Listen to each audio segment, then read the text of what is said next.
दादा खरं तर राष्ट्रवादीचे जिल्हाध्यक्ष झाल्यापासून पक्ष संघटना वाढवण्याची जबाबदारी आपल्याकडे आहे. मात्र गेल्या काही दिवसांमध्ये राष्ट्रवादीचे माझे 3 आमदार जे आहेत ते पक्ष सोडून जाण्याच्या विचारात आहेत असं मुख्यमंत्र्यांची त्यांनी भेटही घेतली. कशा पद्धतीने बघता आपण या सगळ्या काय होतंय, प्रेझेंटेशन असं व्हायला लागलं की राष्ट्रवादीचे 3-4 आमदार पक्षांतर करतायत. वास्तविक मोहोळ तालुक्याचे माजी आमदार बरोबर आहे आणि त्यांच्यासोबत दुसरे एक माजी आमदार कोण आहेत ते यशवंत माने आणि राजन पाटील, हे एकाच तालुक्याचे आहेत दोघे.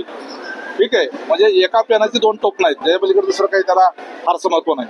आणि त्याच्यानंतर दिलीप माने जे आहेत ते राष्ट्रवादीचे नाही आहेत. तुम्ही अजून कोणाची चर्चा करताय, दीपक आबा साळुंकेची करताय, ते आता ते उभाटाच्या मध्ये आहेत, ते राष्ट्रवादीमध्ये सध्या नाही आहेत. बबनदादांच्या संदर्भात बबनदादा तर तिकडं अमेरिकेमध्ये उपचार घेत आहेत, त्यामुळे त्यांच्या संदर्भात त्यांनी कुठेही त्या संदर्भात कुठं काही बोललेलं समोर आलेलं नाही. हे त्याच्यामुळं राष्ट्रवादी काँग्रेस पार्टीला माजी आमदार तिकडे प्रवेश करतायत, 3-3, 4-4 आमदार जातात, हे जे चित्र रंगवलं जातं हे मुळात चुकीचं आहे. हा फक्त मोहोळ तालुक्यापुरताचा विषय आहे.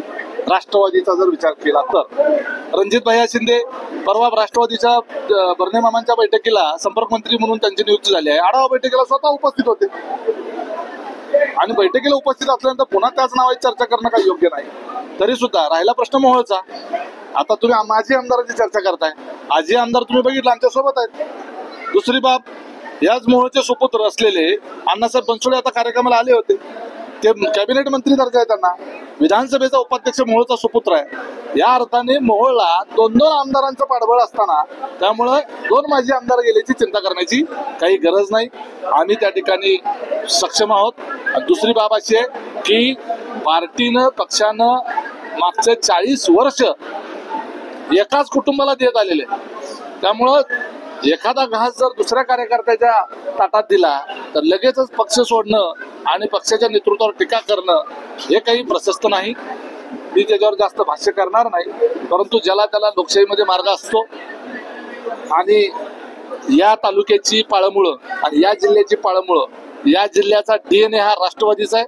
त्यामुळं नेते जे आहेत स्वार्थासाठी उद्या त्याला गेले तरी सुद्धा सर्वसामान्य मतदार जो आहे तो अजितदादासोबत घड्याळासोबत निश्चितपणे राहणार.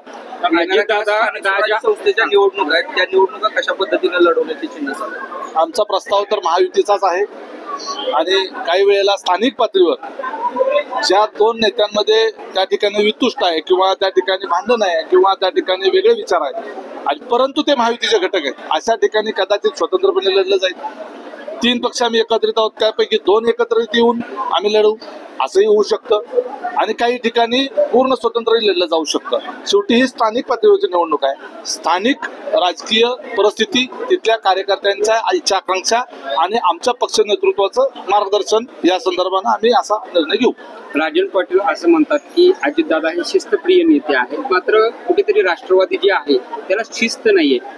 शिस्त नसल्यामुळे शिस्तप्रिय पक्षात मी जातोय. शिस्त लावण्यासाठीच उमेश पाटलाची जिल्हाध्यक्ष म्हणून नियुक्ती केलेली आहे. राष्ट्रवादीच्या काही नेतेच बेशिस्त झालेले होते आणि त्या संदर्भामध्ये इथं या जिल्ह्यामध्ये शिस्त आणण्याची गरज आहे. आणि मी महाराष्ट्राचा प्रदेशाध्यक्ष म्हणून राहिलेलो आहे, अनेक जिल्ह्याचा निरीक्षक म्हणून राहिलेलो आहे. मी 20 वर्ष झालं राष्ट्रवादी काँग्रेस पक्षामध्ये काम करतोय, नव्हे तर या पक्षासाठी माझी तपश्चर्या आहे. त्यामुळे हे जे म्हणतात 1 महिन्यात आमचा गेले तिकडे आणि आमदार पाडला पक्षाचा वगैरे, 20 वर्ष या पक्षाला दिलेले आहेत. 20 वर्ष राज्याचा काना कोपरा पिंजून काढलेला आहे, तालुका पिंजून काढलेला आहे. राज्याचा मुख्य प्रवक्ता म्हणून चांगल्या अंगावर घेतलेला आहे, पक्षाची भूमिका मी मांडलेली आहे. त्यामुळं माझ्या रक्तामध्ये, माझ्या DNA मध्ये पक्षाबद्दलची निष्ठा जी आहे ती ओतप्रोत भरलेली आहे. काही चुकीची माणसं त्याच्यावरती अशी विळखा मारून बसली होती पक्षाला, त्या विळखा सोडवण्याच्या करता काही वेळेला त्या ठिकाणी निर्णय घ्यायला लागत असतो. तो पक्षाच्या विरोधात नव्हता निर्णय, तो स्थानिक पातळीवरचा त्या मोहोळ तालुक्याला गुलामगिरीतून बाहेर काढण्यासाठीचा तो निर्णय होता. त्यामुळे त्यामध्ये कुठल्याही पद्धतीचं पक्षविरोधी काम केलं असं मला वाटत नाही. आज जे आमदार इथं निवडून आलेले आहेत ते अजितदादांच्या सोबत ठामपणे आहेत, त्यामुळं बाकीची चिंता करण्याची आवश्यकता नाही. मोहोळ विधान अध्यक्ष आहे, त्यामुळे फक्त मोहोळपुरतं बोलणं उचित नाही, परंतु तुम्ही प्रश्नच मोहोळपुरता विचारलेला आहे. तर मोहोळमध्ये राष्ट्रवादी काँग्रेस पार्टी, शिवसेना, शिंदे गट आणि त्याच्यामध्ये भारतीय जनता पार्टी जर आमचे समोरचे नेते जर तिकडे प्रवेश करणार असतील तर भाजप मधला फार मोठा वर्ग जो नाराज आहे त्यांना सोबत घेऊन आम्ही या ठिकाणी त्याचबरोबर काही काँग्रेसमधून, काही उभाटामधून अशी काही मंडळी जी आहेत जे आमच्याकडे मागच्या निवडणुकीच्या वेळेला मोठ्या ताकदीने आमच्या सोबत होते, त्या विशिष्ट विचाराच्या विरोधात असलेला सगळा जो ग्रुप आहे त्या सगळ्या ग्रुपला सोबत घेऊन या येणारी स्थानिक स्वराज्य संस्थेची निवडणूक मोहोळ तालुक्यातली आम्ही लढू. राजीव खरे आहेत ते सातत्याने तुमच्या मंचावर दिसतात, तुमच्या प्रत्येक कार्यक्रमाला असतात, त्यांचा पक्ष वेगळा आहे, आपला राष्ट्रीय. या तालुक्यातली निवडणूक राजाभाऊ खरे यांच्या नेतृत्वातच आमचा लढण्याचा मानस आहे. की तुम्ही मध्यंतरी एका सभेत राजन पाटलांना आव्हान केलं होतं की तुम्ही नरखेडमध्ये या, मोहोळमध्ये या. त्याला त्यांनी प्रत्युत्तर देण्यात असं सांगितलं की माझा 6 वर्षाचा 5वी 6वीचा नातू अख्ख्या भारतात तुम्ही कुठं बोलवेल तिथे येईल, अशा पद्धतीने त्यांनी तुम्हाला प्रत्युत्तर दिलेलं आहे. ते तुम्ही मांडताना थोडंसं चुकीच्या पद्धतीने मांडले. मुद्दा असा होता, माझं गाव नरखेड आहे, माझा भाग नरखेड आहे जिथून मी निवडून आलेलो आहे, आणि त्यांचा भाग अनगर आहे जिथून ते सातत्यानं निवडून येतात. त्यांचं वर्चस्व तिथं आहे, नरखेडमध्ये माझं आहे. मी असं म्हटलं होतं की मी नरखेड सोडतो, तुम्ही अनगर सोडा, आणि ओपन झालेल्या इतर कुठल्याही मतदारसंघामध्ये माझ्या विरोधात निवडणूक लढवून दाखवा आणि जिंकून दाखवा. जर तुम्ही जिंकलात तर मी राजकारण सोडतो, असं माझं त्यांना ओपन चॅलेंज त्या 2 वर्षापूर्वी 3 वर्षापूर्वी होतं, आजही आहे आणि उद्याही असणार आहे असं मी म्हटलेलं होतं. त्याच्यावर त्यांनी अद्यापर्यंत चॅलेंज स्वीकारलेलं नाही. आणि तुम्ही जे म्हणताय माझा 6 वर्षाचा नातवाला हे 18 वर्ष झाल्याशिवाय मतदानाचा अधिकार नसतो, 21 वर्ष झाल्याशिवाय निवडणूक लढवता येत नसते, ते जे म्हटलेले आहेत ते माझ्यावर जो हल्ला करण्याचा प्रयत्न झाला त्या संदर्भानं मी असं म्हटलं होतं की आपल्यालाही बाहेर कुठं कुठं फिरावं लागतं, ठीक आहे. अशी ठोकशाहीनं लोकशाही व्यवस्थेमध्ये काम करता येत नाही. त्यामुळं तुम्ही 12 वाड्याचं पाणी पिलं असाल तर मी 1200 गावचं पाणी पिलेलं आहे, कोण कोणाला कमी नसतं.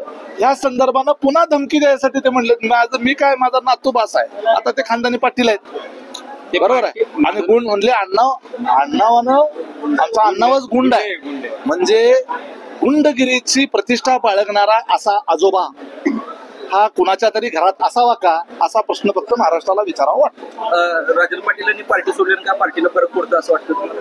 कुठलाही नेता, कुठलाही कार्यकर्ता, छोटा कार्यकर्ता जरी पक्ष सोडून गेला तर निश्चितपणे पक्षाचं नुकसान होतच असतं, ठीक आहे. परंतु अ गेला की ब तयार असतो, ब गेला की क तयार असतो. त्यामुळं एकाच घराण्याच्या वज्रमुठीमध्ये अनेक वर्ष सत्ता राहिल्यानंतर सुद्धा त्या ठिकाणी एक वेगळ्या पद्धतीची कुचंबना निर्माण झालेली असते, आणि एक मोकळा श्वास या तालुक्याला घेण्याच्या दृष्टिकोनातून एक मोठी संधी त्या निमित्तानं निर्माण झालेली आहे. लोकशाही मराठी ऐका, पहा, जागरूक रहा.